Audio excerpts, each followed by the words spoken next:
Get ready to hear the truth about America on a show that's not immune to the facts with your host, Dan Bongino. Welcome to this special weekend podcast we do for you every other weekend. We like to highlight some of the really great interviews we do on the radio show. It's not due to me, but great guests, and you deserve to hear from them. If you'd like to listen to the radio show live, go to Bongino.com any weekday. Click on Station Finder to find out where there's a station near you. We've got a great lineup for you this weekend as well. Let me get to our first sponsor. Are you having trouble staying asleep or getting asleep? I had real problems with sleeping. It's not just about feeling tired the next day. It's the toll poor sleep can take on every aspect of your life. But guess what? There's hope on the horizon. Happened to me. Love this product. It comes in the form of Beam's Dream Powder. It's been a game changer for me. See, when we're sleeping well, we can be sharper, more focused, and ready to tackle whatever life throws our way. Today, my listeners get a special discount on Beam's Dream Powder. One of my favorite products. It's their science-backed hot cocoa for sleep with no added sugar. Better sleep has never tasted better. Just give it a shot. Let us know what you think. Other sleep aids can cause the next day grogginess, but Dream contains an all-powerful, all-natural blend of reishi, magnesium, L-theanine, apigenin, and melatonin to help you fall asleep, stay asleep, and wake up refreshed. If you want to try Beam's best-selling Dream Powder, Beam is now offering Dan Bongino Show listeners an exclusive discount. Get up to 45% off. It's a big savings. Give it a shot. For a limited time, when you go to shopbeam.com/Bongino and use code Bongino at checkout, that's shopbeam.com/Bongino. Use code Bongino for up to 45% off. First up is our interview with President Trump on the eve of the verdict in his sham conviction. That trial was total BS, we know it. Listen to what he had to say about it. We talked about his selection of Attorney General, which I think is the most important position he's going to pick. Check this out. Mr. President, I know you've got 1,000 important decisions you have to make about personnel with your team. I'm not naive to that, but I made the argument on my show a couple times. You may think I'm crazy, maybe not. I think your selection for Attorney General is your most important pick. Vice President's Correct. obviously important, but if we get the Attorney General wrong, I know you won't, but if we get that wrong after this abomination of justice and what happened to you, we're not going to have a country left. Your thoughts on that? Yeah. It's a very big choice, and I made two bad choices. Now, I was loyal. Jeff Sessions, he was the first senator to endorse me. He came to me, please let me. He was begging me to do it after I won. And I was loyal, and he didn't have what it took. As soon as he heard the word Russia, he ran for the hills. And Bill Barr, unfortunately, I know he endorsed me recently, so it's always tough to be, if you can believe that he endorsed me. But he was not a man of strength. He was a coward. And he was afraid to go after people on the election, cheating that went on that and everybody knows where the brain went on. And we're not going to let that happen again. But I wish, I made two different choices there. I had it twice. And then you have other important positions, too. I think, by the way, I think defense was very good at the end. He did a good job. But we had mostly good people. Bob Lighthizer was great. We had a lot of great people. But now I know everybody, Dan. I know the good ones, the strong ones, the weak ones, the dumb ones, the smart ones. I know them all. But I was never, I was never a Washington guy. I was with you in New York, and I knew New York very well. But now I know Washington better than probably anybody. And I know the good ones and the bad ones, the weak ones and the strong ones. And we got to get that. But that isn't important. And then you need Secretary of State. You need Secretary of Defense. They're all important, Dan, every one of them. Yeah, they are. Attorney General with everything at the weaponization of the Justice Department is really very troubling. Important decision, no question about it. Speaking of your trial here as well, Mark Levin, a friend of both of ours, a real great patriot there, he put out a very interesting the thread this morning on his social media accounts talking about how the Supreme Court, and we don't know yet what's going to happen, but if there is a ridiculous conviction in this sham, disgusting, filth-ridden, grotesque trial, I don't have enough adjectives and adverbs to describe this abomination, that the Supreme Court should take this thing immediately on due process violations. They've yet to state a crime, no less prove beyond a reasonable doubt you committed one. Your thoughts on that and the left's attempts right now to intimidate the Supreme Court going after Alito and others? They're clearly doing that to send a message in case this winds up at the Supreme Court. Well, they're trying to play the ref. Alito's a tough guy, and he's strong and very, very smart. And he put out a great statement today. In fact, I commented on it. I don't know if you saw that on truth. Your people love truth, and so do I. But I commented on it. I gave him a lot of credit for it. But they play the ref. They intimidate him. They still, to this day, by law, they have to you can't have protesters, you can't around their houses, they haven't done a thing. What they're doing is so bad. They haven't done anything to protect the justices. It's really disgraceful what's going on. All that, we heard about it for 2 years. But Alito's great, Thomas great. The three that I put in, I think they do it. I mean, it's a little early, but people are starting to warm up to him. I will say this, but they've got to be strong and they've got to be tough. Alito's been very tough, very good, and Thomas has been good. And we're going to see how it all works out. But it's such an important position, such a big deal. But when I look at the way they're treated, they play the ref. They try and scare them. They try and, look, they're humans like everybody else, but they try and do Bobby Knight. The great Bobby Knight. He'd scream, scream, scream. And Bobby said, well, you're not going to win this one, but we'll win the next call, right? Yeah. And that's what they do with our judges. Not only the Supreme Court justices, but they do it with judges, and they do it with a lot of different people. Where they're afraid to function. People are afraid to function because they don't want to go through it. But and the problem is the left. Look, the problem is the left. I know the left, I know the right. The big problem here, they don't talk about it. The problem is the left, and the big danger comes from the left. Yeah, they do. I mean, obviously, they've taken on totalitarian tendencies. I mean, we've seen it. The evidence is everywhere. Mr. President, this discussion, I hate to even bring this, embarrassing to even have this discussion, but this is how crazy they are. This discussion of jail and the Secret Service advancing in jail. I mean, this is third world type stuff. I got to tell you, there are third world, tin pot dictators who are watching this and they can't believe what's happening. We're living in a third world country. We have no borders. They're pouring in by the millions, and they're coming from prisons and jails and mental institutions and insane asylums, and they're terrorists. Massive numbers of terrorists are coming in. They're coming from the Congo. They're coming from all over Africa. They're coming from all over Asia, and they're coming from the Middle East. And they're coming from South America, but you would be amazed. The numbers are getting bigger outside of South America. They're coming from all over the world. We have no idea who they are, in many cases, from where they come. The only thing we know is they're tough as hell, and they're criminals. Many, many criminals are coming in. Many, many criminals are coming in. And this horrible president, the worst president in the history of our country, is allowing it to happen. He's destroying the fabric of our country. And we're going to have the biggest deportation effort ever. And we're going to start with the bad ones. And we know who they are. And you know who knows who they are? The local police. They know everything about them. And we're going to give immunity to them, and we're going to let them do their job because they have to. But local police, they're afraid to protect people because they end up losing their pension, losing their job. You know it better than anybody. They lose their family if they do their job. And we're not going to let that happen. They have to do their job. So, Mr. President, Joe Biden had a rally in Philadelphia, Pennsylvania, in a gym. I think about 5 people showed up, 2 family members and 3 members of the media. How does that make you feel that they're trying to hole you up in a courtroom? And the reason they're doing it is obvious. You go to the South Bronx, a deep blue area, thousands of people show up. It's a raucous crowd. Joe Biden goes to an area that should be Democrat, and 5-10 people. I'm exaggerating a little bit, but not too much. The guy can't draw a crowd. He can't compete against you. He's not a leader, and the whole thing was a disgrace. The whole election was a rigged election and a disgrace, and we're going to make it up. November 5th is going to be the most important day in the history of our country. We're going to make it up. And we're gonna make America great again. That's all I can tell you. We're gonna do it fast. We're gonna drill. We're gonna get energy prices down.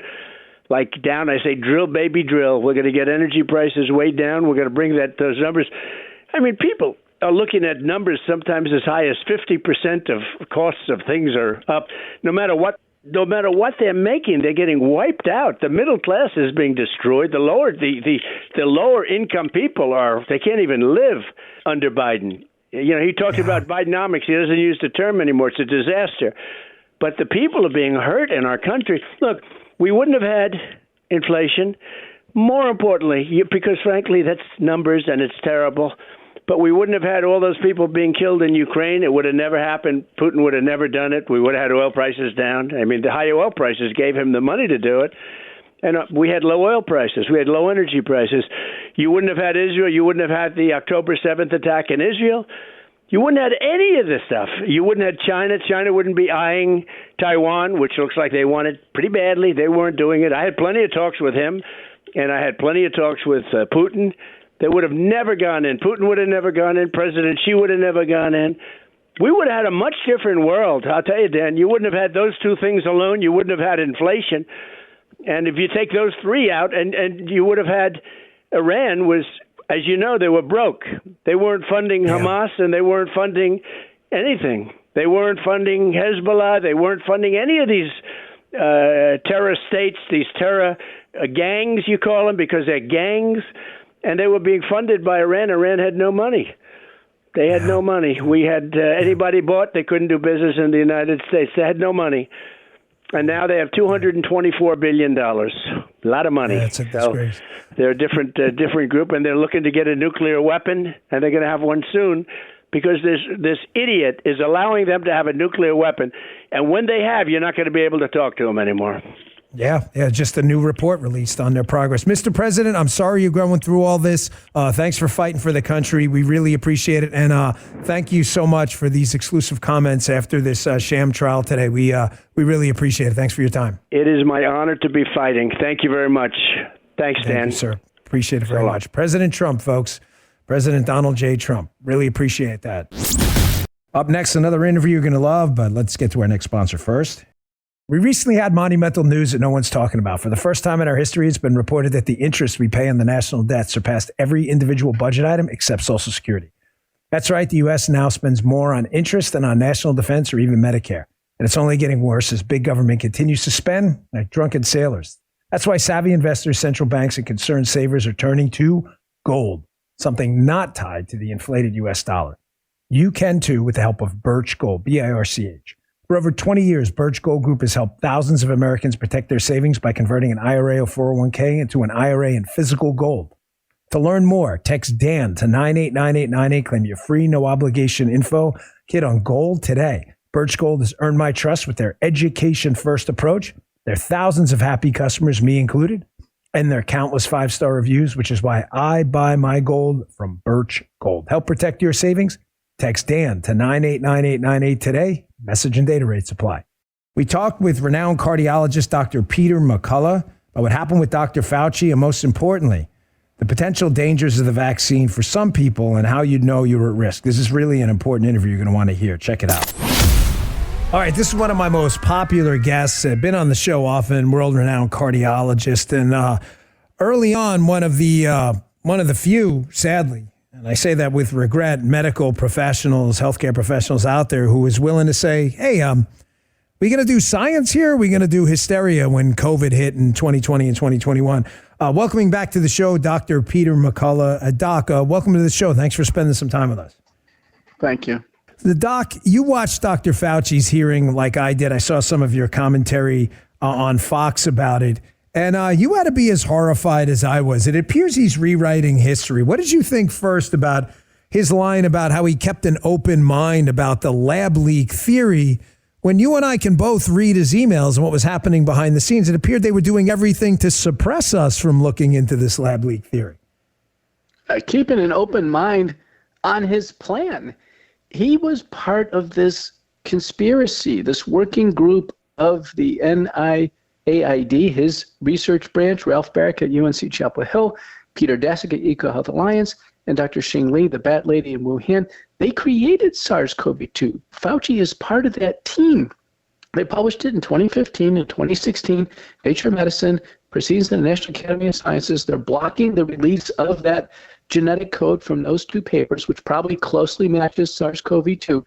And then Fauci, clearly in the emails, was actively working to cover it up.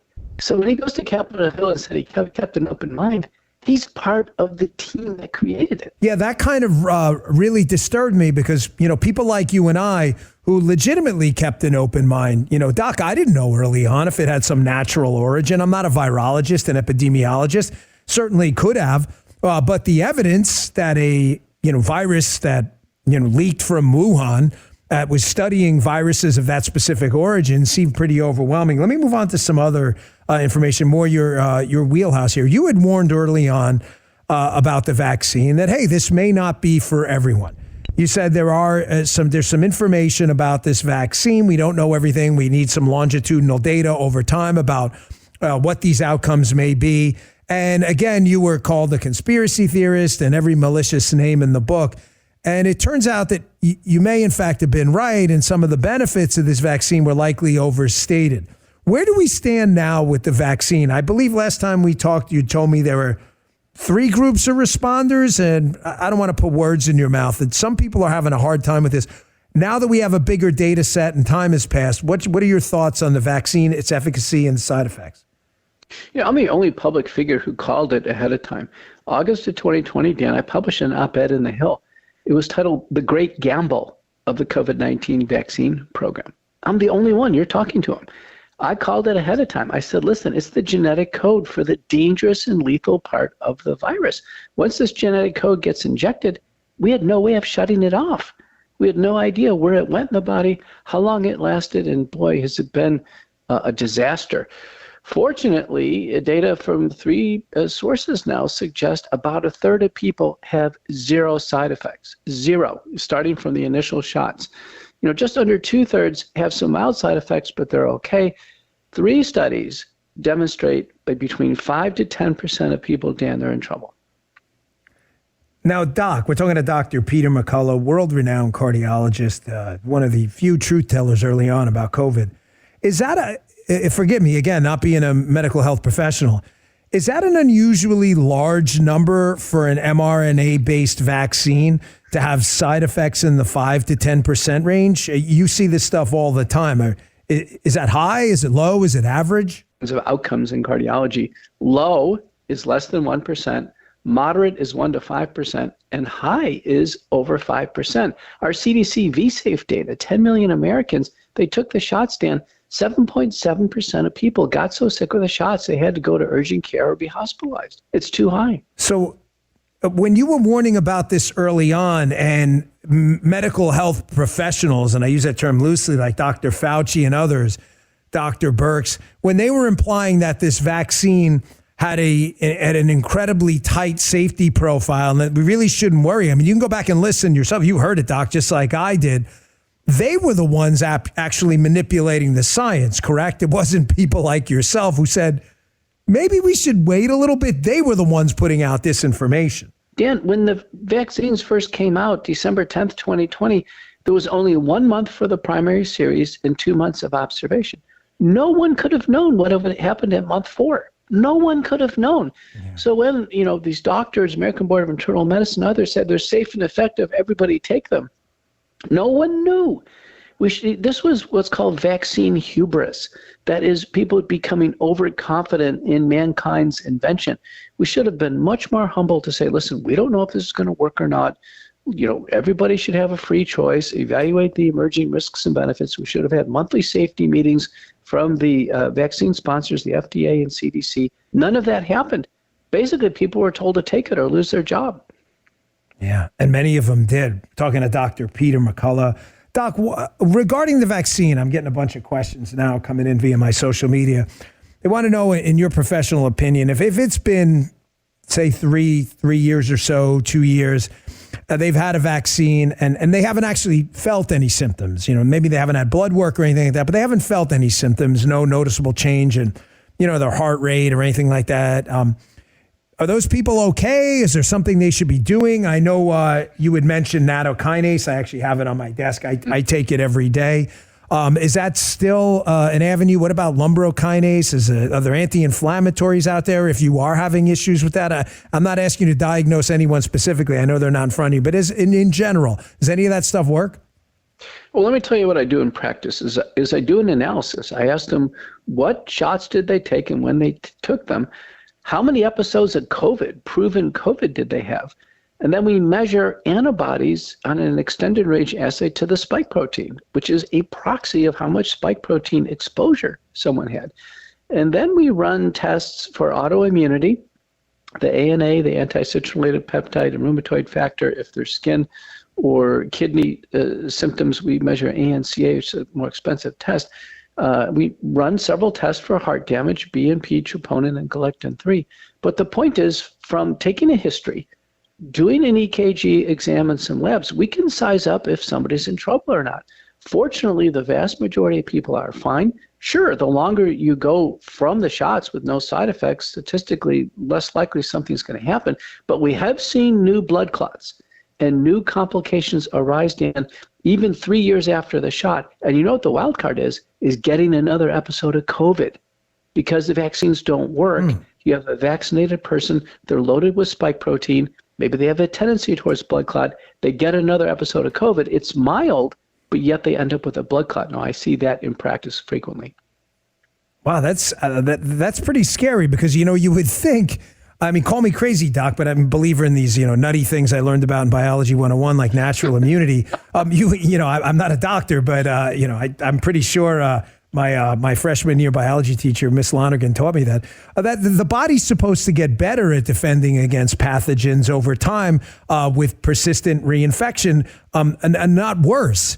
Now, is there any truth to the story I hear running around out there that some people who get the vaccine actually may have some kind of imprinting problem and that they may be more likely to get COVID? Or is that just, kind of an old wives' tale making its way around the internet? No, it's true, Dan. There was a study in Cleveland Clinic, over 51,000 Cleveland Clinic employees. With every successive shot, there's a higher risk they get COVID over and over again. Probably because the immune system's being misdirected. They keep getting exposed to this vaccine spike protein. The body produces antibodies called IgG4. They're subclass switching to useless antibodies. It just sets up the body to actually take in more virus. It's called antibody-dependent enhancement. So, the best advice we have is for people to lay off these shots. You're right, nattokinase, bromelain, and curcumin, that's called McCullough protocol base spike detoxification. That's now become essentially a worldwide standard. We have one supportive paper for sereptase. We don't know about lumbricase. The principle is the body needs some assistance in enzymatically dissolving the spike protein and getting it out of the body. So I get a ton of questions about this. Just to state again, you said bromelain, nattokinase, and curcumin. Is that the three? And those are all, just so we're clear, those are all over the counter. They've been available for years. Nattokinase is actually part of a fermented Japanese dish. It's nothing particularly exotic. But these things have shown some efficacy if you do have some of these clots or clotting type problems, that they've shown some clinical efficacy? Well, we have 2 peer-reviewed papers. I'm a lead or senior author on them, laying out the rationale for this. For nattokinase, we have several preclinical studies showing both intact cell and cell lysozyme models. Natto definitely dissolves the spike. Bromelain, again, preclinical studies support doing this.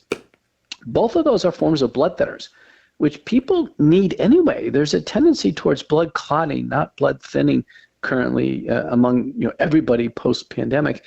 And then curcumin, that's a derivative of turmeric. That's like an Indian spice, but in a capsule. That's gone all the way through clinical trials, and that improves multiple parameters of long COVID and vaccine injury syndrome. So I feel pretty strongly people should be on these 3 natural products, in combination, keeping caveats in mind regarding bleeding, and we use it in addition to blood thinners and aspirin, but with careful observation. And then slowly, probably over a year, people progressively improve. Yeah, and of course, folks, as the doc said, talk to your own doctor. We don't know what kind of medications you're on or anything. This is not medical advice for you. But in general, Doc, I have been taking those products long before COVID, at least 2 out of the 3. The nattokinase is a recent addition for me, but having pretty severe osteoarthritis, curcumin is a pretty powerful anti-inflammatory. I choose not to be on prescription drugs. It's a personal choice I make. Mm-hmm. But again, these are not the kinds of things that are revolutionary new products, and sometimes the old staples work best. There is something to be said for societies and people over time finding benefit in some of these products. Well, keep in mind our published recommended doses are low. So nattokinase 2,000 units twice a day, bromelain 500 milligrams a day, and curcumin 500 milligrams a day taken on an empty stomach. Now, Chinese have just done a study with NATO at 10,000 units a day. I've talked to Jordan Vaughn in Birmingham, who runs a big COVID vaccine blood clot center where they're removing massive blood clots in people, and he's using NATO up to 16,000 units a day. We can't make therapeutic claims because there are no large prospective randomized double-blind placebo-controlled trials. But the Biden administration, HHS, they missed the boat. They spent $1 billion on long COVID, never studied these natural products. Yeah, it's a shame, Doc. I wish people would have listened to you early on. Dr. Peter McCullough, you're always a fantastic guest. We're going to rebroadcast this on our podcast on the weekend show. Thanks so much for your time. You're always welcome back. We appreciate it. Thank you. The guy's the best. I told Jim yesterday, I got to get Dr. McCullough on. Because, folks, so you understand what the anchor point to that interview was? That Fauci thing just infuriated me yesterday. But the bottom line is we can complain about Fauci all day. Nothing's going to happen until the administration changes. We can get a real investigation going. But secondly, I'm worried about your health. I am. I mean, I'm not messing with you. You guys are great to me. You have been so ridiculously loyal. And I worry about the same things you do. I don't have any superhuman Avengers-like powers. I had to get this vax to get treatment for cancer. I would have died. It worries me every day. You think I'm no different than you. I worry about the same things. I've been on NATO for a long time now. And that's why I bring them on. So you can hear from someone who early on said, hey, listen, this thing might not be for everyone. And maybe you shouldn't listen to the hype and actually listen to the science. Up next, another interview for you. But first, our next sponsor. Bone Charge. In these crazy times, we got to recharge and refresh in a natural way. To that end, I discovered Bone Charge, a holistic wellness brand with a huge range of evidence-based products to optimize life in every way. One of my favorite products from Bone Charge is the infrared sauna blanket. Love it. Use it all the time. So amazing. Helps me get sweat out that stress. Love it. The sauna blanket helps me break a sweat, which could remove some of the heavy metals and other toxins. Sets up in less than a minute. Heats fast. I relax. Just chill. I kid you not, the sauna blanket from Bone Charge, absolute game changer. I love it. The value of a good sweat. You want those heat shock proteins. It's right. You got to try it. Bone Charge ships worldwide. The sauna blanket ships free with no hidden cost. This thing works. Bone Charge offers a 30-day free trial with easy returns or exchanges and a 12-month warranty. Can't beat that. Relax, refresh, revitalize with Bone Charge and the sauna blanket right now. Go to bonecharge.com/Bongino. BONCHARGE. Bonecharge.com/Bongino. And use coupon code Bongino to save 15%. That's bonecharge.com/Bongino. Use coupon code Bongino to save 15%. Check out the sauna blanket. We talked with Mike Benz about Hunter Biden and just how and why he's important to the intel community. This is a real eye-opening interview. Check this out. You know, I always talk about the two Mikes, Mike Davis and Mike Benz. They're two of the best commentators out there. Davis, a really great guy on legal stuff. And Mike Benz, he is at Mike Benz with a Z Cyber, at Mike Benz Cyber on Twitter, or X, whatever you want to call it. I strongly encourage you to follow him. Is probably the best out there on the blob, the deep state, whatever you'd like to call it. I don't play euphemisms games. It's real, and it's a legitimate threat. I want to welcome him back to the show. He's been on the show and my podcast before. Mike Benz, thanks for your time. We appreciate it. Thanks, Dan. Great to talk to you.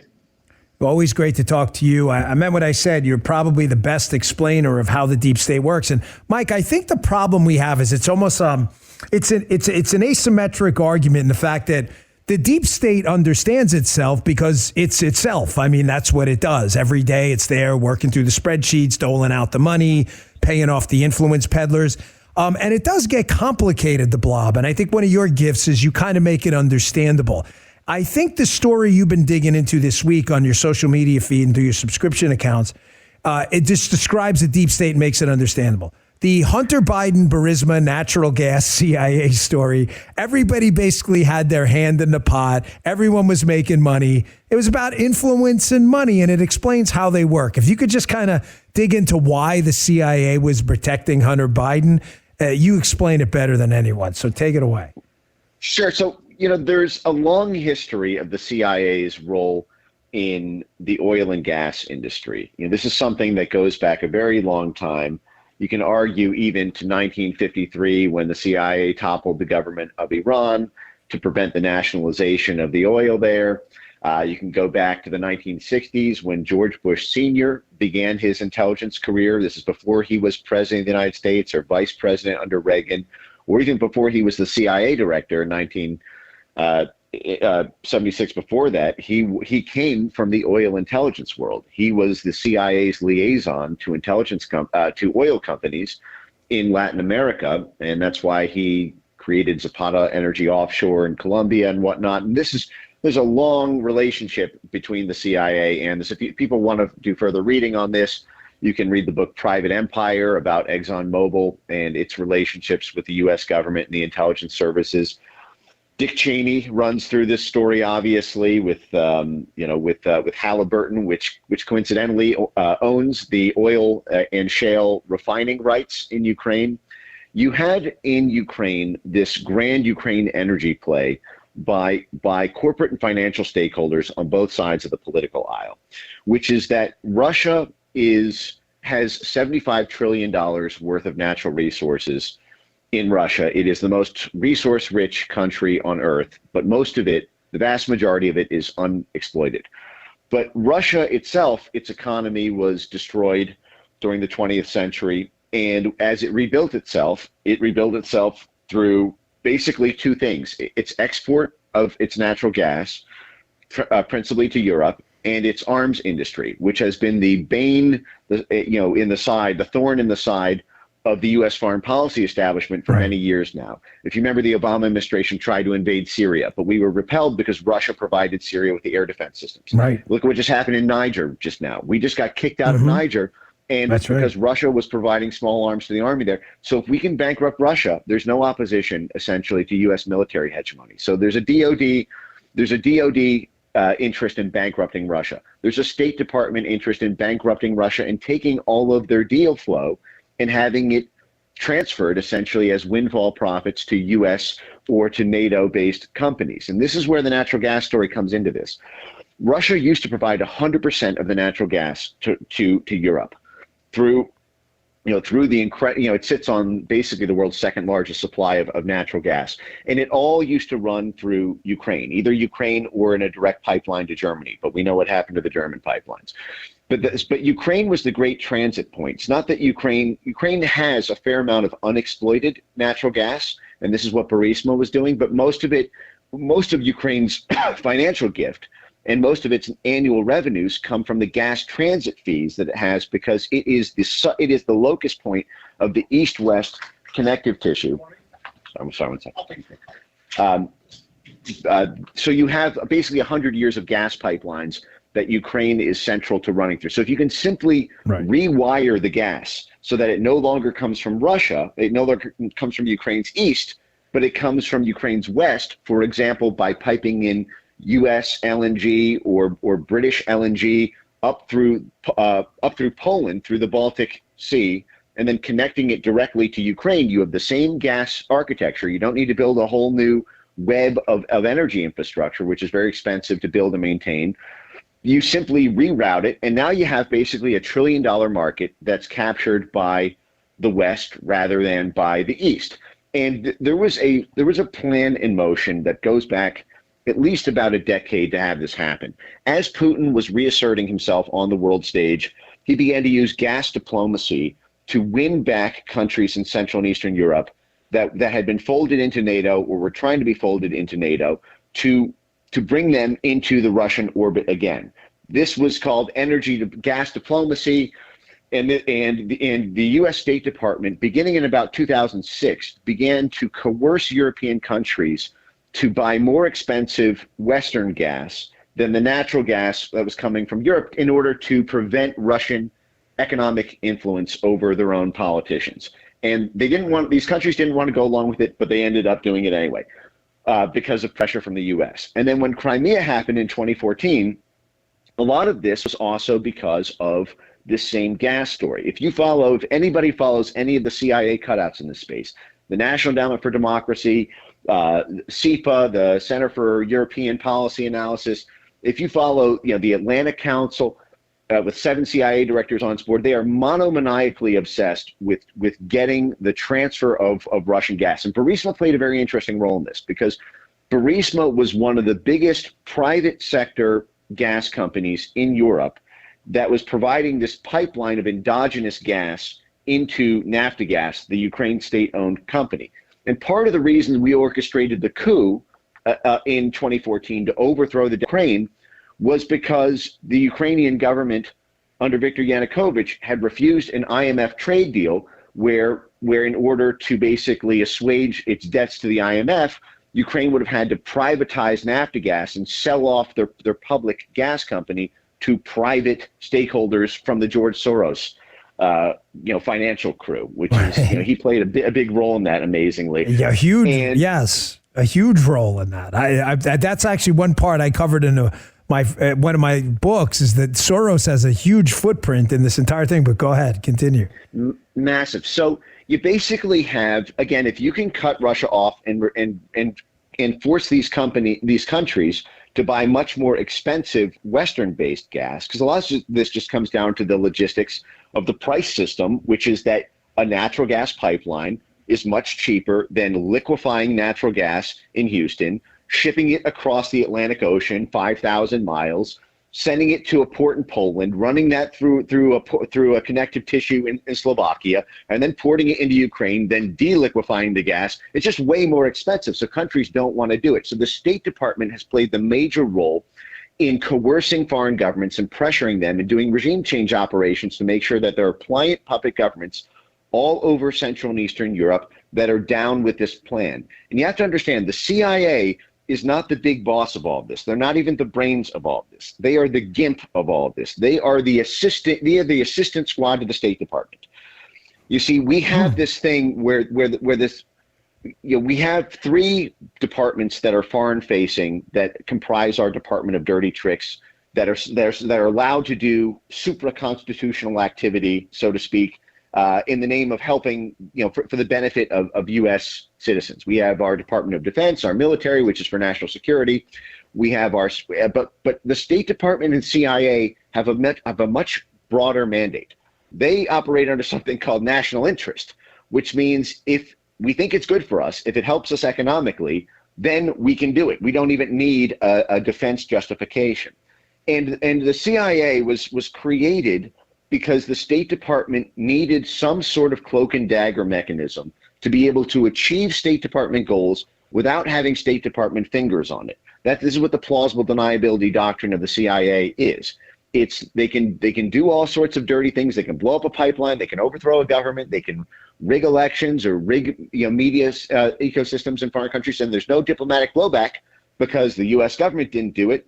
It just happened by itself, but it was happening because it wasn't really by itself. It was the CIA engaged in these covert actions that range from subterfuge, sabotage, demolition to corporate espionage.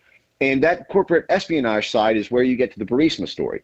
Burisma was a mostly Russian-dominated private gas company within Ukraine. And Ukraine at the time, in 2013, 2014, was very much split between its Ukrainian half and its Russian half. The country's basically split down the middle in its east-west, and this is how the Civil War played out. When we overthrew the government in 2014, the entire eastern half of the country seceded in a breakaway state, and Crimea ended up joining the Russian Federation in a democratic referendum, essentially.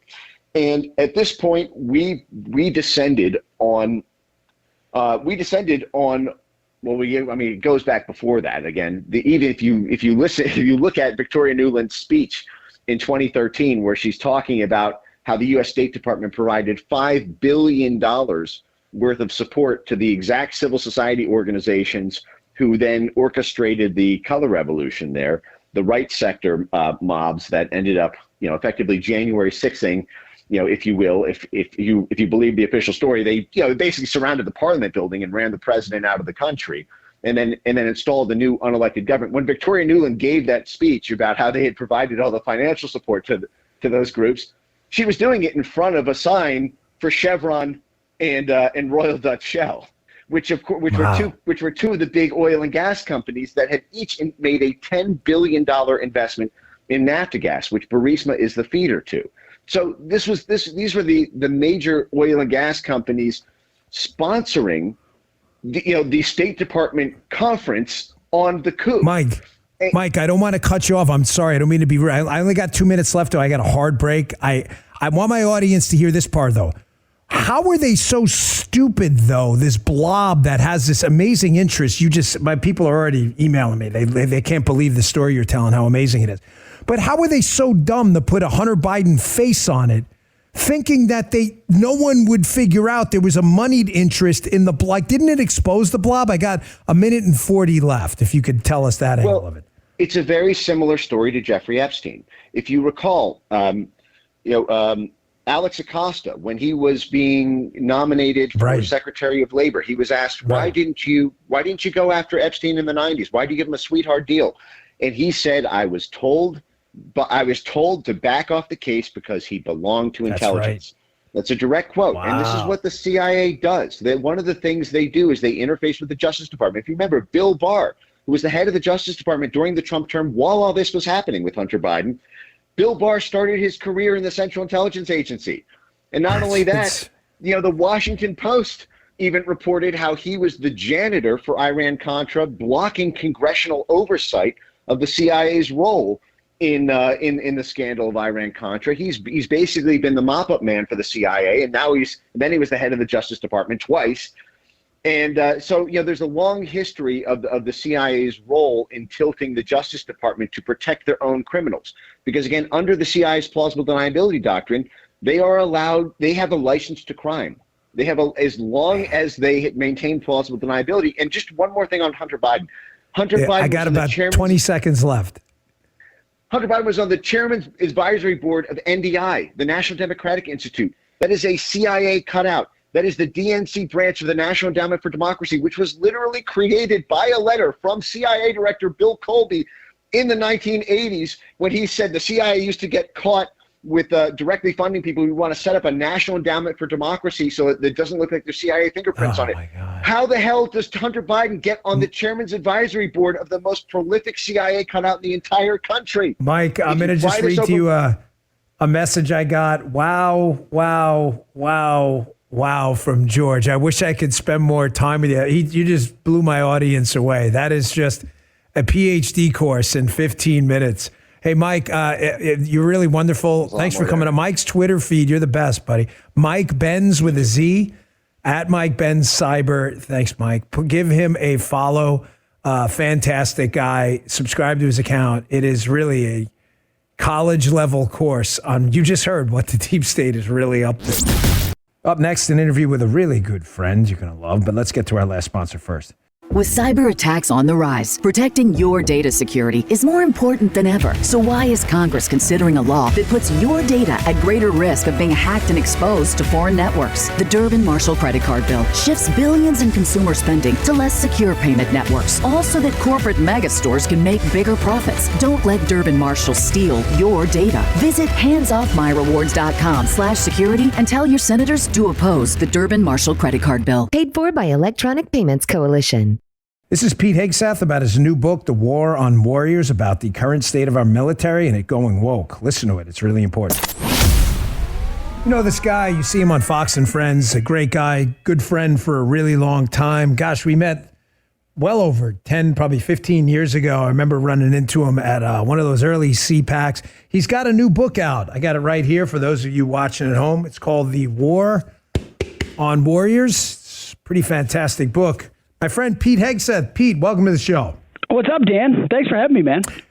Hey, good luck with the book. I see it's already taken off. I'm seeing a bunch of people talking about it on social media. It's a pretty hot topic. And the book's called The War on Warriors. Pete, before we get into the book, because there's so much to talk about there was an op-ed in the Washington Post today. I'll just sum it up for you. It was by Admiral William McCraven. I know you know him. And it was the op-ed was like, hey, we got to get back to American exceptionalism. I mean, man knows the military better than anyone. He gives speeches on leadership. And the gist of the op-ed, Pete, was, man, we're in such a really hot, divided country right now that we got to lay down our rhetorical arms. And before we dig into the book, I thought to myself, you know, Pete, we didn't ask for this fight. We didn't go spying on Barack Obama. We didn't go throwing Moms for Liberty people under investigation and in jail. We didn't go locking up pro-choicers for their religious beliefs. This was a unilateral one-way street fight against us. And now McRaven wants us to lay down our rhetorical arms? No way, man. We got to fight back. You're right, Dan. I mean, I read the piece too. It was a call for unilateral disarmament. It was, I know they've locked you up. I know they've targeted you. I know they've come after you, but now's the time for us all to just get along. And, Admiral McRaven had a real good reputation in the military. In fact, I mean, I think the belief was that he might have been potentially, had Hillary won, maybe in the running to be her Secretary of Defense. Who knows? But he's an example of the type of general who had a pretty good reputation, but allowed a lot of the nonsense to enter into the military because he didn't have the guts to take it on. I know he famously wrote the book, Make Your Bed. Like, yes, make your bed, but also don't let trans into the military or women in combat slots that don't belong there or CRT and DEI into the military and not say anything about it. And then tell us to stop complaining about it as if we're the ones that wreck the institution. So there's just a lot of establishment figures like that who write op-eds that sound good, but when you really needed them, they weren't there.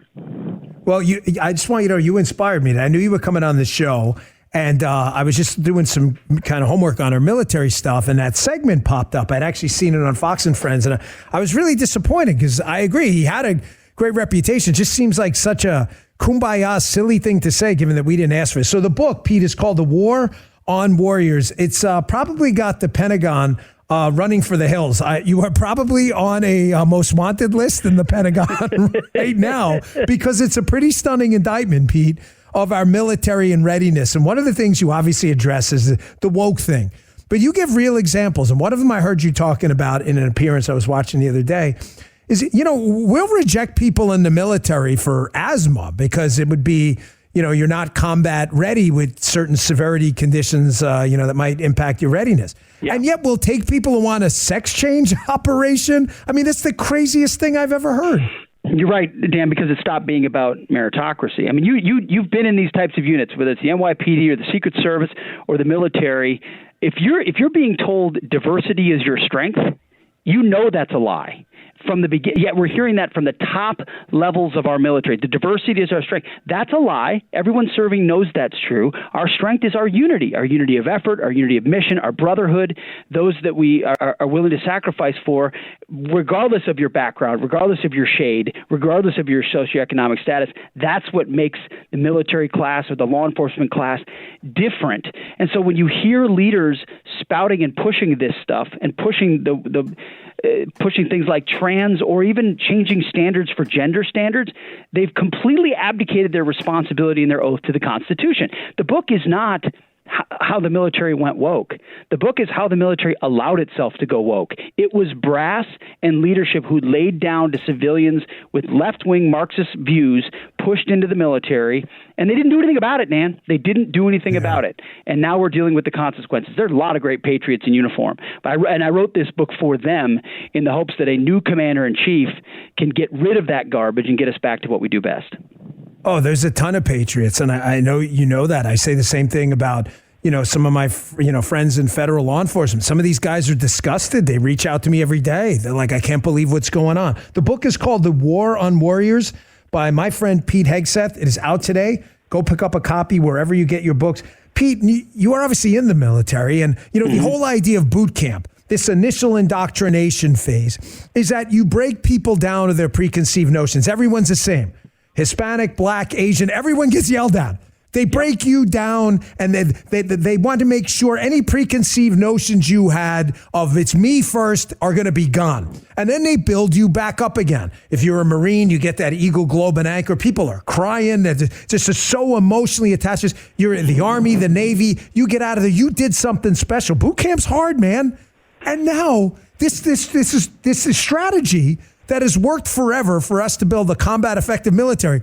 We're doing the exact opposite. Now let's go into boot camp in the military and make sure we highlight the fact that we're all different, folks. None of us are the same at all. I mean, how counterproductive and stupid to do this. It's almost like the border, Dan. If you really wanted to conceive of a policy that was meant to destroy the country, this is exactly what you would do. And it's exactly what you do in the military. You would cater to the individual constituencies of individual recruits by categorizing them by their identity politics and then making sure they know they have the leverage if they're gay or a lesbian or trans or black or white or Hispanic or female or whatever category they've been told should be emphasized. Grooming standards, physical fitness standards, they all get warped and changed. And now individual soldiers and sailors and others believe they can weaponize those differences to their own advantage. And commanders are walking around on eggshells. I heard it time and time again, Dan. You know, if you're in the Secret Service or the law enforcement, you know it. If your commander's got to have the ability to say, follow this order and it's done. I mean, that's the ethos you have to have, especially when the bullets are flying in combat. It's not how it works anymore. Commanders are scared to misgender or are they addressing their troops properly? Or how do I enforce grooming standards over here or physical fitness standards over there without being called anti-woman or fat shaming? Or it's insane. You can't. And I've heard this from guys and gals across all services of all ranks. It's upside down. And the scary part is we're going to have another war to fight. And you can't just push go and have a capable military. You need them trained and ready to go. And that's not what it looks like right now. It can be turned around, but not right now. Well, let's talk about that. We're talking to Pete Hegseth about his new book out today. It's called A War on Warriors. Go pick it up. I said the Pentagon's probably freaking out over this. Pete, you address the standards. Listen, the purpose of the military is a simple one. Forget all this other crap you've heard. The purpose is to kill the enemy. That's it. Kill or destroy them. That's what they do, and that's what we do better than anyone else. That's why we have this wonderful, beautiful United States we all love, because of people with balls, man, with freaking grapefruits who go out there for no... I'm sorry, but I love these guys, man. They go out there. The nuts on these guys. They're not getting paid squat. And they're like, I'm going to die for you while you're drinking your Starbucks latte. It's incredible. We've got so many patriots out there willing to do this. Yeah. The problem we're having now is they're so destroying the standards that we can't find enough people. We're in a legitimate recruiting crisis now because the country, Pete, not just the military, large portions of it have gotten soft and woke too. Legitimate. You laid it out beautifully, Dan. And then you layer on top of it a K through 12 education system that teaching kids that America's not a good country. Yes. Why would I sign up to fight and die for a country that's no good anyway? Yes. And you see these massive shortfalls in all the services. And then the Pentagon has run their own, Bud Light campaign. They've run around with, I have two mommies or my identity is what defines me with these ads that make their way into the internet and in front of the eyes of young people and say, why would I do that? So you gain about 2 lesbians from San Francisco, and then you lose all the dudes from Kentucky. And who do you think has fought and won our wars through all the years? It's normal men of all backgrounds who sign up to say, I want to channel my masculinity in defense of my family, God, and country. And they've got it upside down. Thankfully, a new commander-in-chief can run a different type of ads, put a new ethos into it, strip that stuff out. I'd say return to the standards to about, 1996. Whatever the standards were in 1996 in the Army, let's have those for Ranger School, for Airborne School, for basic infantry training, for artillery, and just say we're about killing bad guys. We're about deterring threats, killing bad guys, and having the best of the brightest in those positions. You got to fire the woke generals who went along with this nonsense. And what the book tries to do is this is not a 100-year story. This is a 20-year breakdown that you've seen that it really does have me worrying about our ability to project power when the next shooting war starts. There's a reason our enemies are moving in the way that they are. They don't believe our capabilities are what they were before. And tragically, right now, they're kind of right. Pete, I'm getting a ton of feedback on my social. Loving the interview. The book is called The War on Warriors by my friend here, Pete Hegseth. I saw you, I think it was on Fox and Friends this morning, one of the interviews you did about the book.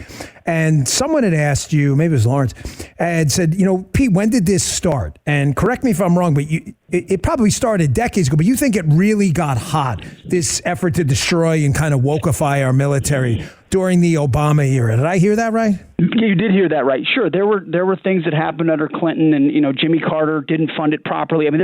But when you look at the issue at hand, this is not just about weapon systems and pay. And you're right. Soldiers get paid squat compared to anybody else. It's not something you do to get rich. Nothing. No. But the Obama administration looked at the one meritocracy that they didn't control, and they were hell-bent on bringing it to heel.